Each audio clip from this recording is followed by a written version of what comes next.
लाहौर में होने वाले अंधोनाक वाक़े से मुतालिक भी आपको आगाह करेंगे, लेकिन एक ताज़ा खबर शामिल करें। वज़ीर आज़म पाकिस्तान मोहम्मद नवाज शरीफ मुस्लिम लीग नून के मरकजी सदर मुंतखब हो गए हैं। मद्दे मुकाबिल उम्मीदवार प्रिंस अब्दुल कादिर बलोच के कागजाते नामजदगी मुस्तरद हो चुके हैं। बताया जाता है कि सरअंजाम खान, चंगेज मरीज, सरदार सिकंदर हयात बिला मुकाबला सीनियर नायब सदर मुंतखब हो गए हैं। पाकिस्तान मुस्लिम लीग नून के पार्टी इंतखाबात आज हो रहे हैं और इस सिलसिले में अहम खबर यह है कि वज़ीर आज़म नवाज शरीफ मुस्लिम लीग नून के मरकजी सदर मुंतखब हो चुके हैं। इसी पर बात करते हैं, हमारे नुमाइंदे आबिद मलिक हमारे साथ मौजूद हैं। आबिद, हम देख रहे हैं जो अभी तक नताइज सामने आए हैं, कोई बड़ी तब्दीली नहीं आई। वही लोग जो पहले से ओहदों पर मौजूद थे, राजा जफरुल हक, मुशाहिदुल्लाह, वज़ीर आज़म, वही लोग पहले भी थे और अभी भी वही लोग नजर आ रहे हैं।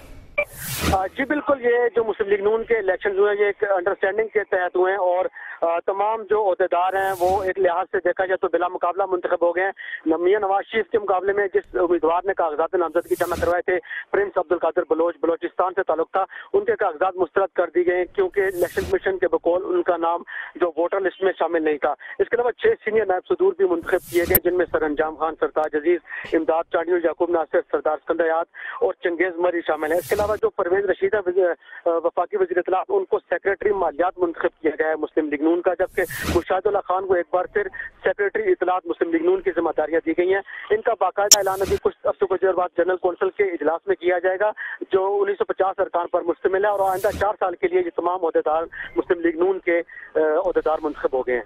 जी बहुत शुक्रिया आपका आबिद मलिक इस बारे में अपडेट करने के लिए।